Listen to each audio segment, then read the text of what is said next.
Hello friends, welcome back to my channel. हा blouse मी शिवून रेडी केलेला आहे।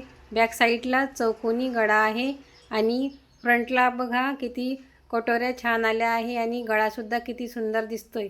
चला तर या ब्लाऊजची आपण कटिंग पाहूया। तर मी ब्लाऊज पीसला फोल्ड करून घेतलं आणि फोल्ड केलेल्या बाजूला बंद बाजूला मी असा टेप सरळ लावून घेतला। ब्लाऊजची लांबी तयार 13 इंच आहे। त्याच्यामध्ये मी अर्धा इंच वर आणि अर्धा इंच खाली असं 1 इंच असं 14 इंचावर मी येथे एक मार्किंग करून घेते। सेम तसंच थोडा अंतरावर टेप लावून पुन्हा 14 इंचावर एक मार्किंग करून घेतलं। त्यानंतर शोल्डर आणि गळ्या 4.25 मी इथे घेत आहे। ब्लाऊज 30 इंच छातीचा असल्यामुळे येथे मी शोल्डर 4.25ला घेते आणि 2 इंच गळारुंदी घेते। तसंच वर घेतलं त्याप्रमाणे खाली 4.25ला पुन्हा एक मार्किंग करून घेतली। त्यानंतर असा टेप लावून मी 5.5 इंचावर मोंड्याची मार्किंग करून घेते। त्यानंतर ब्लाऊजच्या छातीचा भाग 7.5 इंच येतो इथे, तर मी 7.5 मध्ये 2 इंच ॲड करून मी इथे 9.5 इंचावर मार्किंग करून घेते। हा आहे 7.5 इंच चौथा भाग आणि ही आहे शिलाई मार्जिन। 2 इंच ॲड करून 9.5 इंचावर मार्किंग करून घेते। टेपला मी असं सरळ लावून मी इथे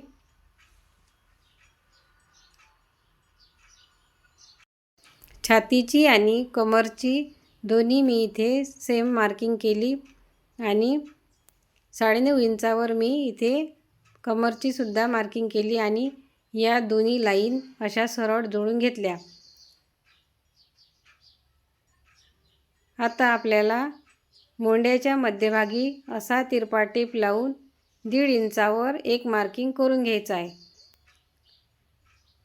मोंड्याच्या अर्ध म्हणजे मध्य 5.5च्या अर्ध 2.25ला एक मार्किंग करून घेतली। आता ही आपल्याला तिन्ही पॉईंट जोडायचे आहे। 7.5 इंचावर एक पॉईंट दिलेला आहे, एक 1.5 इंचावर दिलेला आहे आणि एक 2.25 इंचावर, असे तिन्ही पॉईंट आपल्याला जोडून घ्यायचे आहे। आता मी मागच्या गळ्याची लांबी पट्टी आहे 4 इंच तयार आहे, तर मी अर्धा इंच शिलाई मार्जिन ॲड करून 4.5वर एक मार्किंग करून घेतली। 4.5वर मार्किंग करून घेतल्यानंतर वर 2 इंच घेतलं, तसंच खाली पण 2 इंच गळारुंदी घेतली आणि टेप सरळ लावून येथे एक मार्किंग तयार करून मी इथे चौकोन तयार केला। आता गळ्याला आपल्याला इथे चौकोनच ठेवायचा आहे। मी गळा चौकोन गळ्यामध्येच रेडी करणार आहे, म्हणून मी इथे चौकोनच ठेवला आहे। आता मी व्हिडिओमध्ये दिसते त्याप्रमाणे असा आपला मागचा पार्ट तयार झाला। ब्लाऊजच्या पिसावर हात ठेवूनच आपल्याला कटिंग करायची आहे, कारण मागं पुढं सरकल्यावर ब्लाऊजची कटिंग मागं पुढं होऊ शकते आणि त्यामुळे आपला ब्लाऊज बिघडू शकतो। आता व्हिडिओमध्ये दिसते त्याप्रकारे मी असं उरलेला कापडाला ठेवलं आणि येथे जसं आहे तशी मार्किंग पूर्ण मी बॅक पार्टची करून घेतली। आता क्रॉसपट्टी मी इथे 3.25 इंच फ्रंटला आणि मागच्या साईडला 2.25 इंच असं सरळ घेऊन घेतलं आणि आता इथे कटोरी आपल्याला 4.5वर एक टिक मारून घ्यायची आहे। कटोरी 7.5वर तयार करायची आहे। 4.5 आता इथे मी अर्धा इंच मोंड्याची खोली देणार आहे। समोरच्या मोंड्याची खोली अर्धा इंचावर, हे बघा मी अर्धा इंच येथे घेतलं। आता आपल्याला गळा 5.5 इंचावर एक मार्किंग करून घ्यायची आहे सरळ। त्यानंतर 2 इंचावर दुसरी मार्किंग करायची आहे।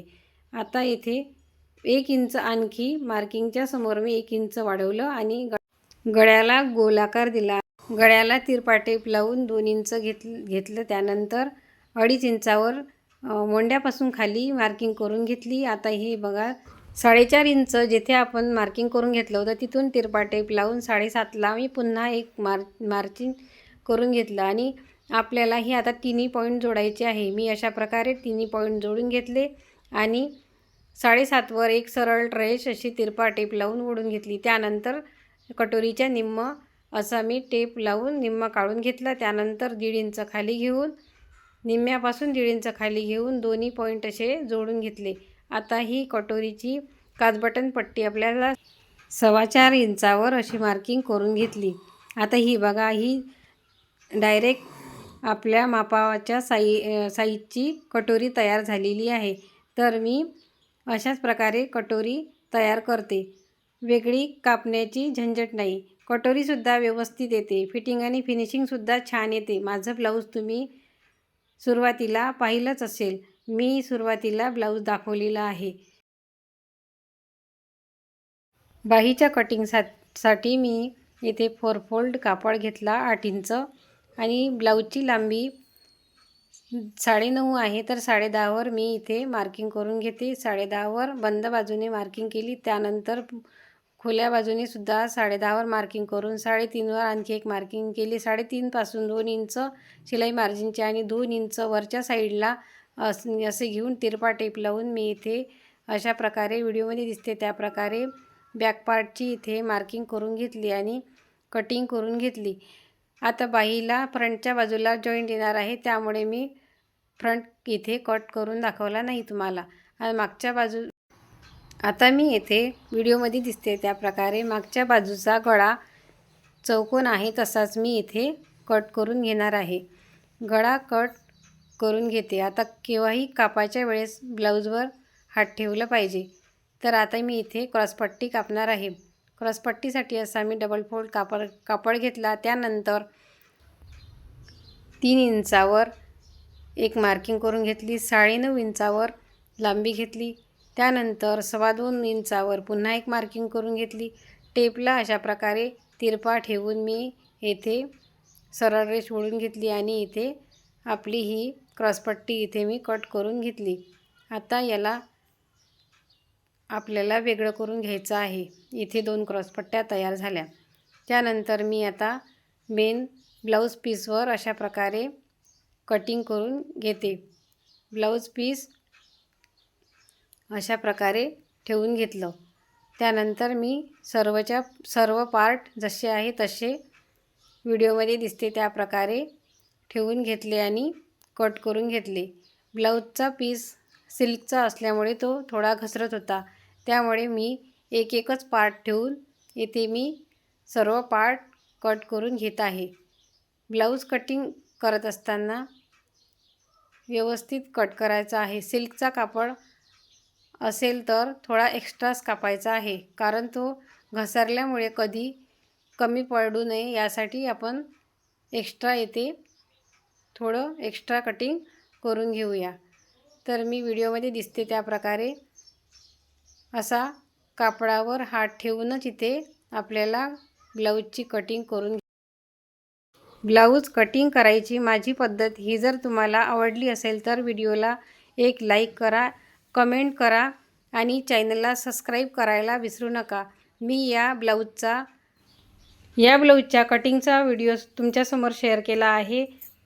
आता पार्ट 2 मध्ये मी तुम्हाला या ब्लाऊजच्या स्टिचिंगचा व्हिडिओसुद्धा तुम्हाला दाखवणार आहे। पार्ट 2 तुम्ही नक्की पहा। व्हिडिओला शेवटपर्यंत पाहिल्याबद्दल मी तुमचे खूप खूप धन्यवाद आणि नेक्स्ट व्हिडिओसुद्धा माझा नक्की पहा। जय श्री कृष्ण।